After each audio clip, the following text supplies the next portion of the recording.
Dear students, we are continuing in this session the molecular basis of inheritance.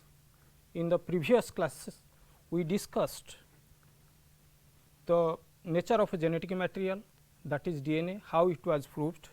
Subsequently, the structure of a DNA was elucidated or discovered by Watson and Crick. That was a landmark point in the history of molecular biology or science. Then question came, DNA, the genetic material, how it replicates. The most thoroughly studied organism in this earth is E. coli, Escherichia coli, which has a single circular DNA as its chromosome, but what is the length of that chromosome? Similarly, if we come to eukaryotic cells, the number of chromosomes varies from species to species. We have 46 chromosomes. The pea plant, the garden pea has 2n is equal to 14. Likewise, different eukaryotic organisms have different number of chromosomes, but the basic difference from the first year we have studied, prokaryotes are haploid, they have a single circular DNA as their chromosome, and but eukaryotes have linear chromosomes with two termini, and the difference between prokaryotic and eukaryotic chromosome is that prokaryotic DNA is said to be naked without association of basic histone proteins, but in contrast eukaryotic chromosomes are linear, they are having the association of basic histone proteins for their organization. So, this is the major difference between the prokaryotic and eukaryotic chromosome, but this session we are going to discuss the organization of DNA in chromosome, because chromosomes are made of two basic molecules. They are DNA, which is a polymer, and proteins. By weight, any eukaryotic chromosome consists of 1/3 DNA and 2/3 proteins. The proteins in chromosome come in two forms. They are the basic histone proteins and non-histone proteins. Basic histone proteins are associated with DNA to form the chromosome, but non-histone proteins, as we will see, they are involved in the compaction of packaging of the DNA into chromosomes. Further, they have the regulatory role in gene expression and other things, but our topic is how the chromosomes in prokaryotes and eukaryotes are organized. Let us come to this. Now, in this slide what I have shown, this is a circular DNA. In its circumference it measures about 350 micrometer, but when it is folded, around 40 to 50 loops are there, it gives rise to 30 micrometer circumference, and subsequently when each loop is further supercoiled, its diameter comes to around 2 micrometer. What I mean to say, bacterium is a small cell. If you look at E. coli, E. coli is a rod, E. coli is a rod, its length is around 10 micrometer, but its diameter is around 2 micrometer. We know the bacterial chromosome is present as a nucleoid in the central region of the bacterial cell. Okay. So, with this 2 micrometer diameter cell, how the long DNA, which is assuming a circle, if we uncircle this, if we take the length of that, it comes around 1100 micrometer, 1100 micrometer. So, 1100 micrometer long DNA, how it is packaged into a short bacterial cell which has a 2 micrometer diameter. Definitely DNA is, as we know, it is a negatively charged molecule, it is acidic. The phosphates present in the sugar phosphate backbone imparts or gives negative charges. Very often we say DNA is polyanionic, it has many number of negative charges in its backbone. How? This circular DNA also having this negative charges in it, can it be packed into the small bacterial cell? So, here from this we have to say that it is folded, and in each loop the DNA is supercoiled just like the telephone wire or telephone receiver cord. So, for this compaction histones are not involved, but polyamines, small proteins having positive charges in them, they are called polyamines, especially spermine and spermidine. Spermine and spermidine along with RNA are involved in compaction of this circular DNA into a supercoiled folded chromosome. So, without discussing about the DNA of E. coli cells, I thought it would be incomplete in teaching organization of DNA in chromosome. Next comes the eukaryotic organisms, eukaryotic cells. They are more complex. DNA is present in much higher amount in eukaryotic organisms. So, if we think of human chromosomes, we have 2n is equal to 46. The chromosomes are numbered from 1 to 23. Chromosome 1 is the longest chromosome, and chromosome 22nd and 23rd chromosome, that is why they are the shortest ones. What we know, the chromosome number 1, chromosome 1, it is having nearly 10 centimeter of DNA in it, around 10 centimeter DNA. If all the DNA molecules from all the chromosomes are taken and laid end to end, joined end to end, this would come above 2 meter. Sometimes it is written 2.2 meters, or in general perception we can say more than 6 feet long DNA is present in each eukaryotic cells, spread over 46 DNA molecules of different length. Chromosome 1 has 10 centimeter long DNA, but my question is how this 2.2 meter long DNA is present in each nucleus, which is below 10 micrometer. The nucleus of each human cell comes below 10 micrometer. How this small nucleus houses 46 pieces of DNA molecules present as chromosomes, and as we know each DNA irrespective of its base sequence has negative charges in its surface because of the presence of phosphates in it. Phosphates impact negative charges to this.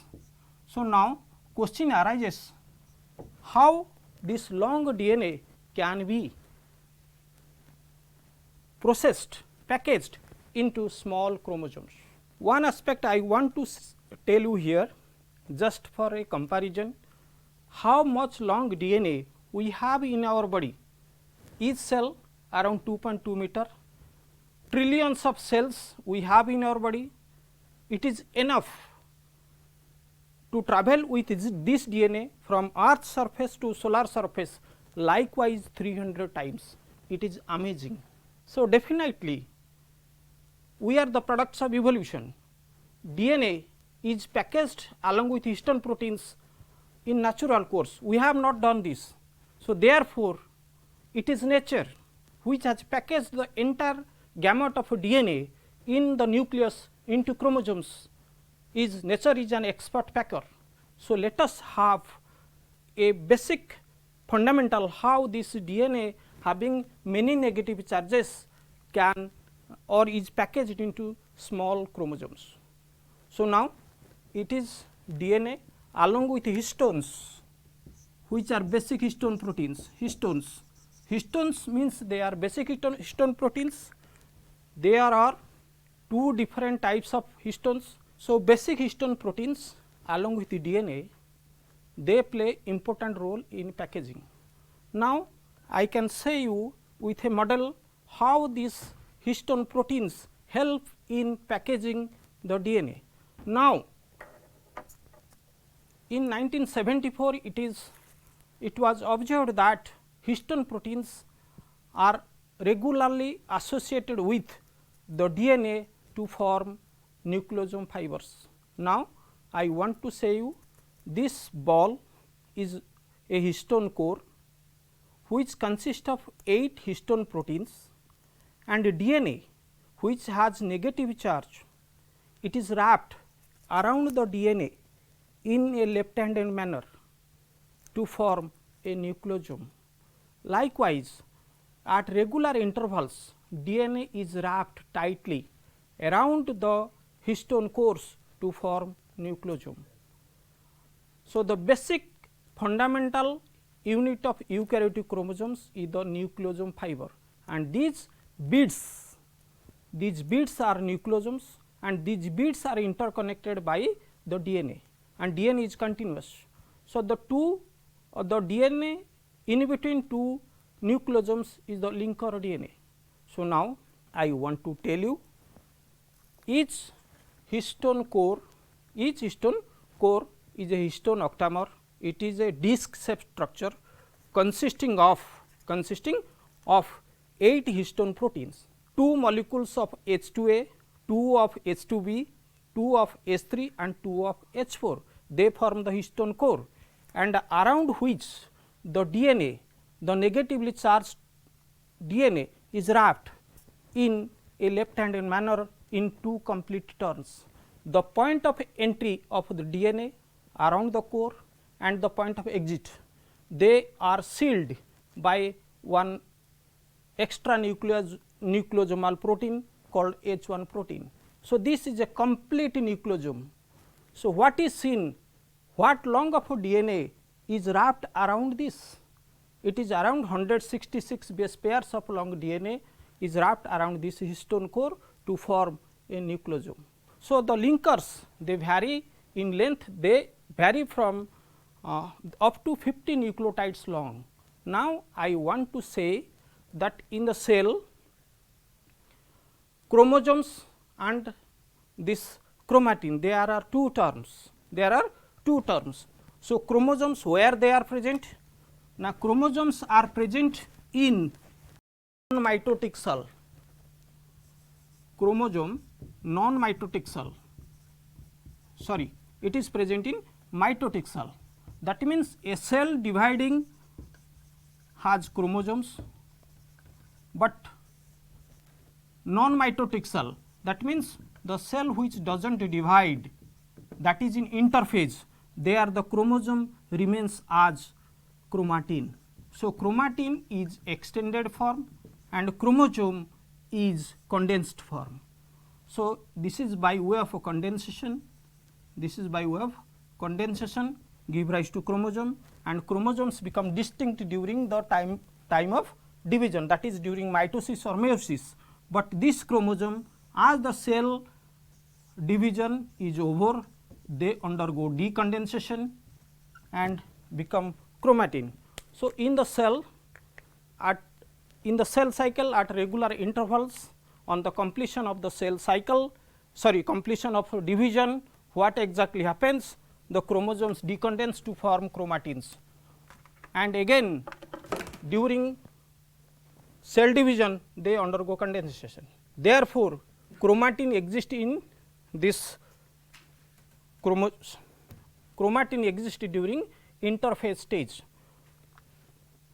So, now this chromatin, when revealed under electron microscope, chromatin usually exist in 30 nanometer thick chromatin, and these are called solenoid, but when they are further extended, it give rise to the beads on a string appearance, which is a nucleosome fiber. So, the nucleosome fiber is the basic level of organization of chromosomes, and that further condenses to form solenoid, then scaffold, then it gives rise to the mitotic chromosome, mitotic metaphase chromosome as seen from this diagram.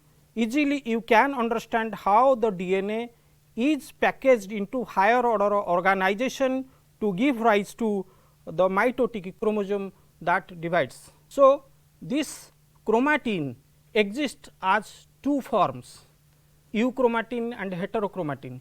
Euchromatin is light staining chromatin and that is accessible to DNA polymerase, RNA polymerase for gene expression. So, euchromatin exists in cell around 90%, but very rarely around 10% of the chromatin exists as heterochromatin, differentially thick, differentially staining chromatin. Heterochromatin is usually not accessible by cell enzymatic system for expression. So, heterochromatin usually non expressing, but euchromatin expresses, or euchromatin is accessed by enzymes of cellular system for transcription and replication as well as different activities.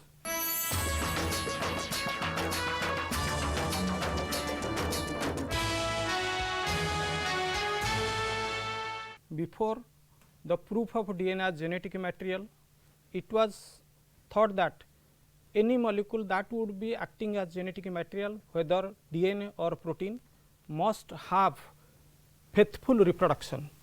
It must have the property to replicate, but with the discovery of a DNA double helix, there are two strands, Watson strand and Crick strand, the two strands in which the bases are complementary, and Watson and Crick's proposition was that the complementarity of the bases of one strand to that of the another would be the key to faithful production of DNA or replication. So, even though they did not know how genetic material replicates, but they proposed that this complementarity of the bases would be a key to the replication mechanism or replication procedure. So, complementarity is essential for either replication or transcription. So, now why replication should take place? We know when a cell divides, it gives rise to two identical cells, whether it is bacterium or the human cell or plant cell, because a cell divides mitotically to produce two identical cells. Therefore, the genetic material which is DNA, that must be faithfully copied and segregated to two different cells called daughter cells. From this diagram, if you analyze the chromosome, two chromosomes shown here, they are in the interphase, in the S phase that undergoes replication. In each chromosome, there was one DNA before S phase, but after S phase, each chromosome has two chromatids, two DNA molecules, and then the two DNA molecules in the form of two chromatids which become distinct at metaphase stage, they are separated into two different poles. So, DNA replication is must to take place before a cell divides. Now, how this replication takes place? What is the mode? So, after 1953, different scientists were engaged to prove how this DNA replication takes place. So, in that line, Michelson and Stahl of California Institute of Technology, they proposed the semi-conservative mode of replication, which was this was emanate from the Watson and Crick's view, but side by side some other people they also proposed conservative mode and dispersive mode, conservative mode, dispersive mode and semi-conservative mode. But the first two are not proved, but this semi-conservative mode of DNA replication was proved in E. coli by Michelson and Stahl. what they did, now they took E. coli, and they grew these E. coli cells in a culture vessel, with N15 nitrogen, ammonium chloride. N15 ammonium chloride was the sole source of nitrogen. When they grew for several generations, the bacteria, they took up this ammonium chloride and incorporated in all proteins and DNA, because bases in which nitrogen is present. After growing for several generations in ammonium chloride, N15 ammonium chloride, which is heavy in comparison to the normal N14 nitrogen. So, this differs by 1 neutron only, but when this difference is taken into account in a whole DNA molecule, so many number of nitrogen atoms are there, definitely the DNA having N15 nitrogen would be heavier than N14 nitrogen. So, what was their basis of experiment? They grew this bacteria E. coli for several generations, so that all the bases have N15 nitrogen, and then what they did, they transferred all the E. coli cells to a new culture medium in which there is N14 but normal nitrogen. After this, when they transferred, they wash these E. coli cells, because if any contamination of this ammonium chloride is there, to avoid that they transferred this, and subsequently they allowed them to grow, took the samples at intervals of 20 minutes, because E. coli reproduces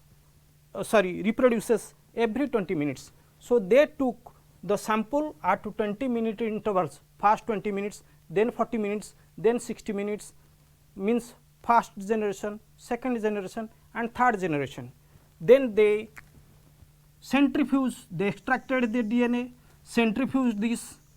But my question is, the basis of their experiment is that N15 DNA in a centrifuge tube would acquire this in the bottom, but N14 nitrogen, N14 DNA will be light DNA, and this is N14, and this is N15 nitrogen, this is a heavy DNA. But when they transferred from N15 to N14 in the first generation, they found a band intermediate between the two heavy and light. So, this is hybrid. By this basis, how they could differentiate between this heavy, light and intermediate hybrid DNA, which has both N15 and N14 in their DNA. So, this was the DNAs were subjected to equilibrium density gradient centrifugation developed by them. Okay. So, now what I want to tell, they transferred the DNA, they extracted the DNA at intervals from these E. coli cells, subjected them to density gradient centrifugation, and they found that in the first generation the DNA occupied an intermediate position. As we see this diagram, in the first generation the DNA occupies an intermediate position, suggesting that it is having both N15 and N14. But in second generation, if you see, in second generation 4 DNA molecules will be produced. If you look at this diagram, it will be clear cut. So, out of 4 DNA molecules in 4 cells, okay, 2 would be completely light DNA and 2 would be of intermediate. So, heavy, no heavy does not appear in second one, only intermediate DNA by hybrid DNA and light DNA.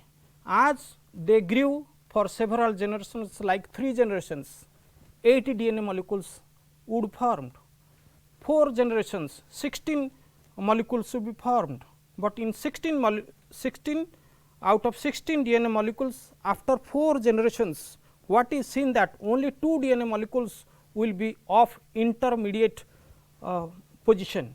They are hybrid, but rest are light. So, their definitive experiment proved that DNA replication is semi conservative. As we come to this slide, you can see this. There are 2 strands, the 2 strands separate, and seeing the basis of one strand which acts as template, a new strand is formed. So, from one parent DNA molecule, 2 daughter DNA molecules are formed. In each daughter DNA molecule, one is template DNA which is parental, and the nascent strand or new strand is there. So, as a result of which, in each daughter DNA molecule, one is parental strand, the other is nascent strand or new strand. So, therefore, 50% of the parental strand or 50% of the parent DNA is conserved in the new one. So, that is why it is called semi conservative mode of DNA replication. So, in E. coli, this semi conservative mode of DNA replication was proved by Michelson Stahl in 1958, and that was subsequently also proved by Taylor and his group in Vicia faba, which is a eukaryotic system. They used tritiated thymine to label their DNA, and then they went for or came for autoradiography. By autoradiography technique in Vicia faba root culture, they found the same thing happens, DNA replicates semi conservatively, and further this was also proved in mammalian cells. So, in eukaryotic cells, and prior to that in prokaryotic bacterial cells followed by eukaryotic cells, DNA replication was proved to be semi conservative, in which in each daughter strand new molecule, one is parental, one is nascent. So, the 2 other modes proposed, that is conservative and dispersive modes, could not be proved. So, now further we will see how this semi conservative DNA replication takes place at molecular level in E. coli cells. DNA replication involves 3 basic steps.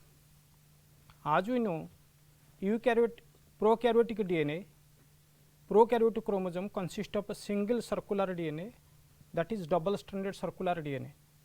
Question arises, the 2 strands or the 2 strands, they unwind as a whole at a time, then replication occurs, or replication takes place at specific points. It is seen that replication takes place at specific sites, specific regions, and from there it proceeds to rest of the DNA. So, now DNA replication proceeds at specific points in chromosomes called points of origin or points of replication. So, bacterial chromosome has a single replication point from where replication starts. It is specific, anywhere it cannot start with. So, now whether it is prokaryotic chromosome or eukaryotic chromosome, all of them follow 3 basic fundamental steps. What are these? The 2 strands separate, because in a double helix the 2 strands are opposed to each other and the bases are not exposed. So, how the enzyme can access? So, therefore, the 2 strands must separate, they must unzip, they must open, so that the bases are exposed. So, unwinding is the first step, and second one is each parental strand acts as a template to which the new bases are by way of complementarity attached, and the bases in the new strands, they are joined by the enzyme to form the new strand. And finally, in the third one, the parent strand and the new strand. It means in each daughter DNA, the 2 strands wind to form the helix, and subsequently they associate with histone proteins to form chromatin. Whether it is prokaryotic or eukaryotic replication, it is a complex process. Before going to the proper mechanism, let us have an idea about the components involved in. The major components of a DNA replication or requirements for DNA replication we discussed. One is the template strand that is available by unwinding of the two strands. Second, the nucleotides, the building blocks. The building blocks are deoxyribonucleoside triphosphates. Deoxyribonucleoside triphosphates are the building blocks. So, DATP, GTP, DCTP, DTTP, they are the building blocks. Okay. As they are the triphosphates, they are not only the building blocks as well as they are the energy source, because during polymerization each bond formation, nucleotide to nucleotide bond formation involves energy.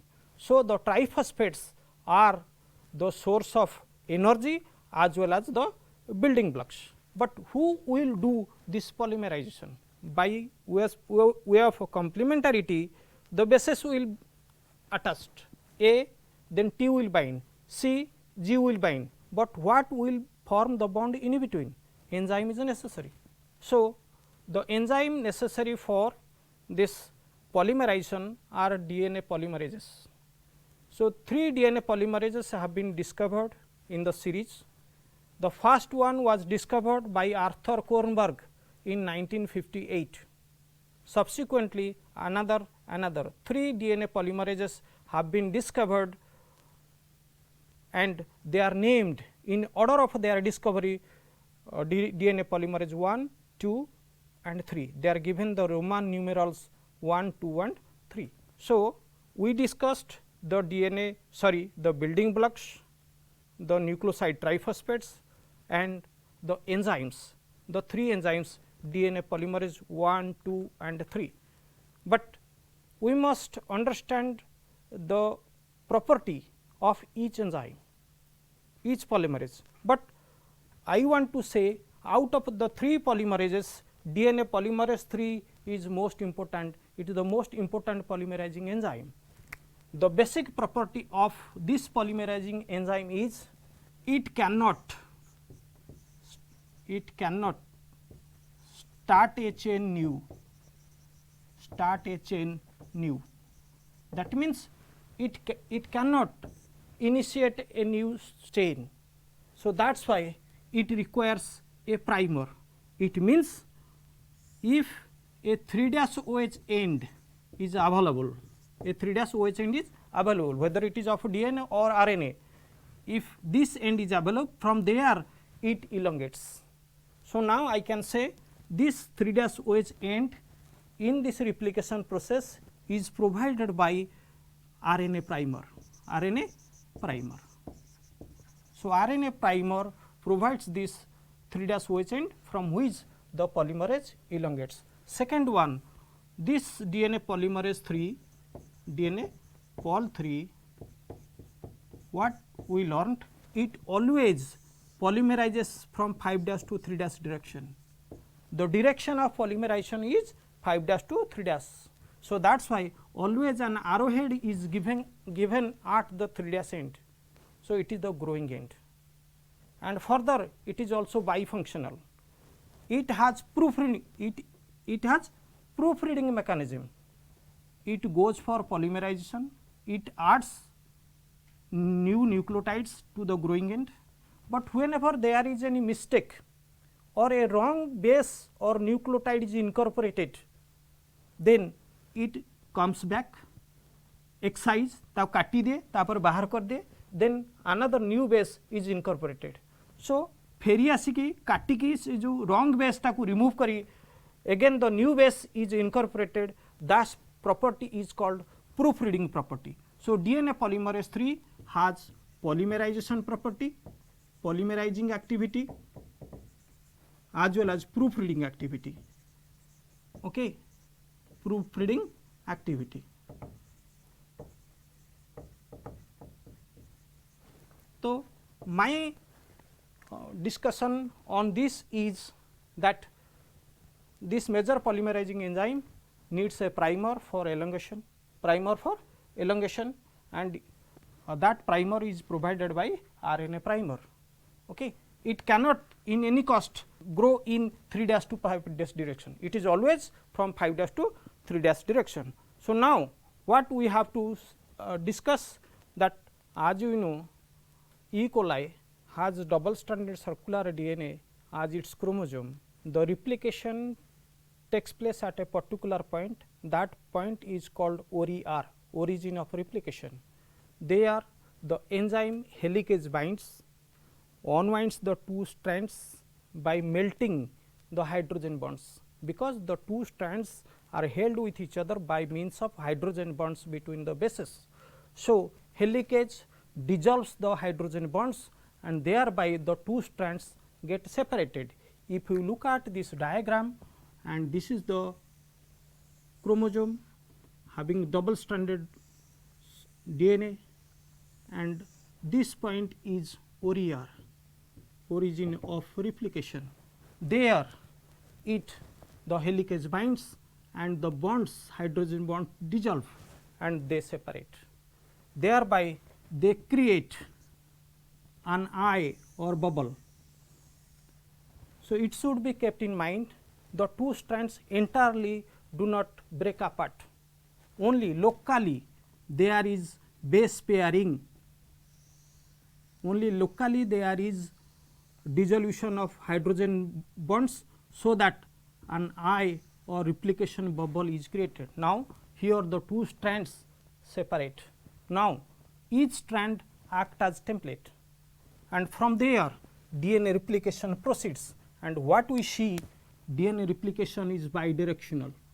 Here in this direction replication proceeds, and in this direction replication proceeds. So, replication proceeds from this point and proceeds in both the directions, and ultimately they meet at the other point. Now, what I can say, this replication point or replication bubble or eye, where there are two forks.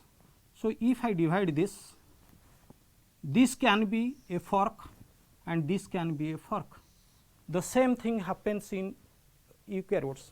So, now at each replication fork, each replication bubble, there are two forks, and we will discuss what is the molecular mechanism of a DNA replication at each fork now with the help of a diagram.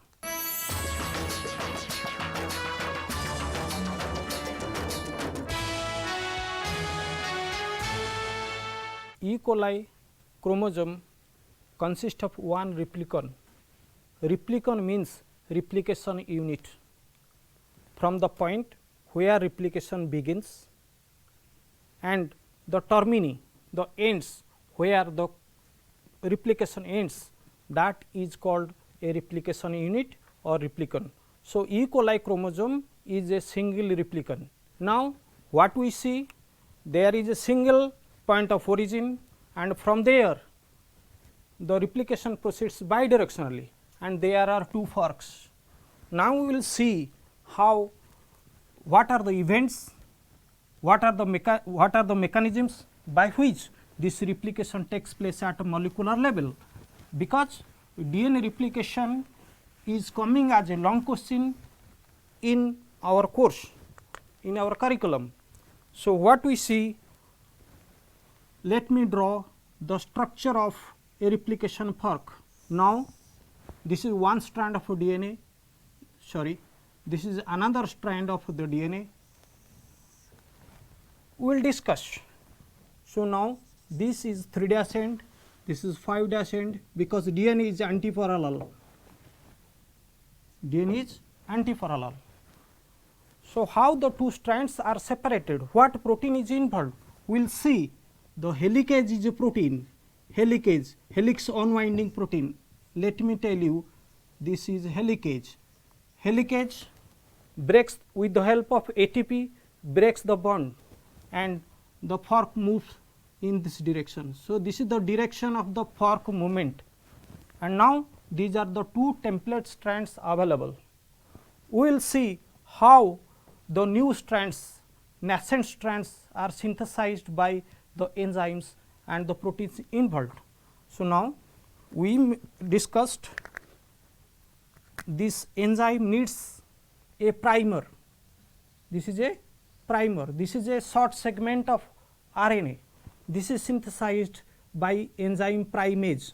So, this is primer. Primer provides a growing tip, a 3' OH end, that is all. And from there the DNA polymerase III takes on, it elongates like this.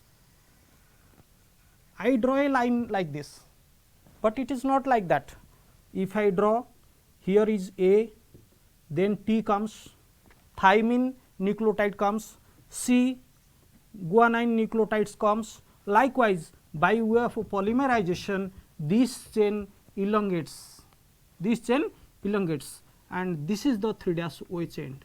This is the 3' OH end, and DNA polymerase III only elongates in 5' to 3' direction. If you look at the opposite strand, opposite template strand, this runs in this direction. How that can be? Here it will be problematic. We cannot draw like this. The DNA new strand cannot be synthesized in this direction, because here lies the 3' end. So, therefore, in the other strand the problem is something different. Here in one template strand which runs in 3' to 5' direction, the new strand is synthesized from 5' to 3'. It is always the case by the enzyme DNA pol III. Now, I want to mention the other strand, how it is synthesized. How it is synthesized? It is not synthesized continuously, it is discontinuously synthesized. It is synthesized as patches, as small segments. Then these small segments are subsequently joined by other enzymes. This is very interesting. Similarly, here we can see here one RNA primer. To this RNA primer, the DNA elongation takes place here, but prior to that another enzyme is another segment is there. Here it is primer, it is the primer. What I mean to say, in the discontinuously synthesized strand, small segments of nearly 2000 nucleotides are synthesized, and in each segment, which is called Okazaki fragment, because this Okazaki fragment was discovered by Reiji Okazaki of Nagoya University of Japan. He by radio labeling technique, by tracing technique, he found that new strand is synthesized as patches, and subsequently they are joined together to make it continuous. How this happens? So, now this is a primer and this is the 3' OH end of the DNA. Now, this is the 5' end, 5' end. So, here the enzyme DNA ligase, as we know, we have read this DNA ligase ligases this, joins this and makes continuous, but here I want to mention the enzyme involved here. Let us come to this point, it will be very clear from this diagram. Here this is the primer, and from that primer DNA polymerase III elongates up to this direction. So, now can this segment be joined to this segment, because this segment has DNA here, it is DNA and this is RNA, this is DNA. So, DNA RNA cannot be like that, it cannot be patchy, it must be DNA strand. So, now another enzyme which is called DNA pol I, DNA polymerase I comes into action. It is a bifunctional enzyme, it is an editing enzyme, it edits. What it does? In one hand, when this enzyme comes into force, it removes the RNA primer. This DNA polymerase is a 5' 3' exonuclease, 5' 3' exonuclease, and side by side it is also 5'3' polymerase. So, these two it is a bifunctional enzyme. The dual action of this enzyme, what it does? Now, it removes the RNA primer by 5' exonuclease activity, and side by side it elongates by adding new nucleotides to this 3' OH end of this DNA, so that the gap is filled. So, now after some time this RNA is removed, and side by side this DNA is elongated, and as a whole this RNA is removed. So, now there are two termini, 3' end and 5' end. Now comes the enzyme DNA ligase here. So, this is the mechanism by which the short segments are joined by enzyme DNA ligase, which is ATP dependent. So, my question is, one strand is synthesized continuously, the other strand is synthesized discontinuously. So, this kind of replication is called semi discontinuous. DNA replication is semi discontinuous, and priorly we have read semi discontinuous. Before that we have also read it is semi conservative. So, DNA replication is both semi conservative and semi discontinuous. We know. Now, this is a DNA molecule. In this is the parental strand and this is the nascent strand. This is parental strand, this is nascent strand, new strand. So, 50% in each DNA, in each daughter molecule, one strand is parental, one is new or nascent, and this is continuously synthesized, this is discontinuously synthesized, and subsequently after removal of the RNA primers, they are joined by DNA ligase, making this continuous. So, with direction of the fork movement, this goes on. Now, I can tell you this continuously synthesized strand is often written as continuously synthesized strand, leading strand. This continuous strand is called leading strand, and this discontinuous strand is called lagging strand. What is the meaning behind? Because 3' OH end is growing end, as this 3' OH end of this strand is much ahead of the 3' OH end of the discontinuously synthesized strand. So, that is why this continuous strand is called leading strand and this is called lagging strand. Okay. So, continuous, discontinuous, leading, lagging, it is clear. When this fork opens or this fork moves, it is seen that the helix is tangled ahead, agare gude hi jauthibo.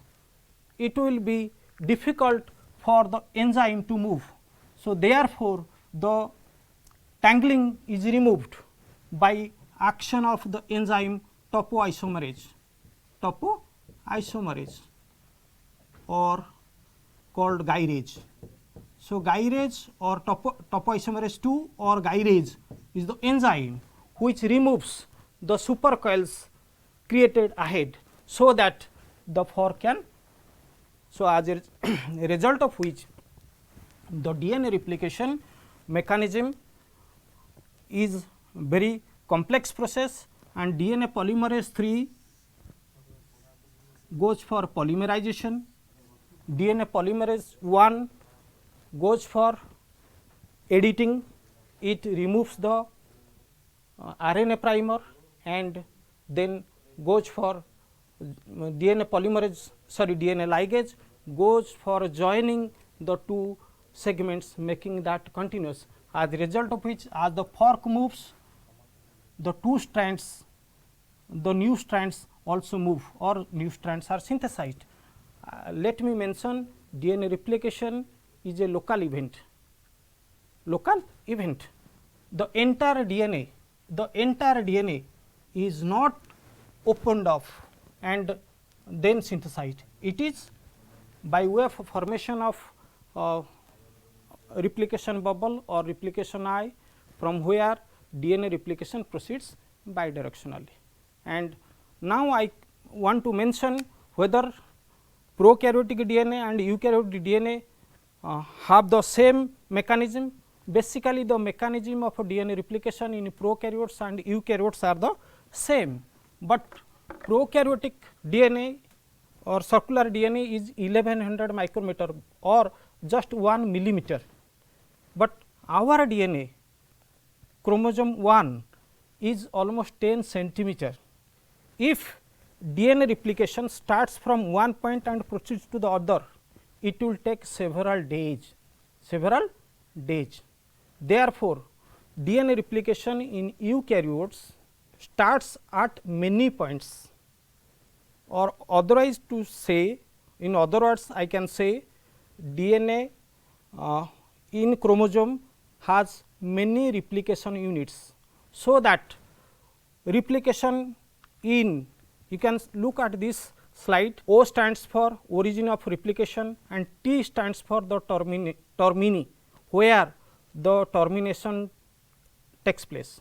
So, now from one point replication starts, it proceeds bidirectionally. Similarly, at the other point or other replicant it can. So, likewise thousands and thousands of replication unit or replicants are there in eukaryotes to augment or to help the long DNA molecules to be replicated in very short time. In human cell, this DNA replication in S phase takes almost 8 hours due to presence of thousands of replication units or replicant. But if this would start from one point in the chromosome and proceed in the other direction, it will take several days. So, therefore, the advantage of multiple replicants in prokaryotes is to finish the DNA replication in stipulated time. And another major difference of eukaryotic DNA replication from prokaryotic DNA replication is that prokaryotic DNA replication is almost 2000 nucleotides per second. That means, DNA polymerase 3 is very fast. It polymerizes 2000 nucleotides per second. In contrast, when it goes for fast polymerization, there is possibility of incorporation of wrong bases or error may occur, mutation may take place. They have proofreading mechanism by way of their 3-5' exonuclease activity, but on the contrary eukaryotic DNA replication is very slow. They add around 50 nucleotides per second. Because eukaryotes are multicellular organisms, mistakes cannot be dispensed with. So, mistakes should be at the minimum level. Therefore, to cope with slow rate of DNA replication, eukaryotes have multiple replication units or replicant. Here I can say replication is bidirectional, because from each point replication proceeds in both the directions. From one replication unit it proceeds and it meets the boundary of the other replicant, as a result of which the entire eukaryotic chromosome is replicated. Okay. Now, replication must be faithful. In spite of this, there are mutations. So, during replication mutations occur, but this is minimized due to the proofreading activity of the DNA polymerases and the cellular system. Thank you.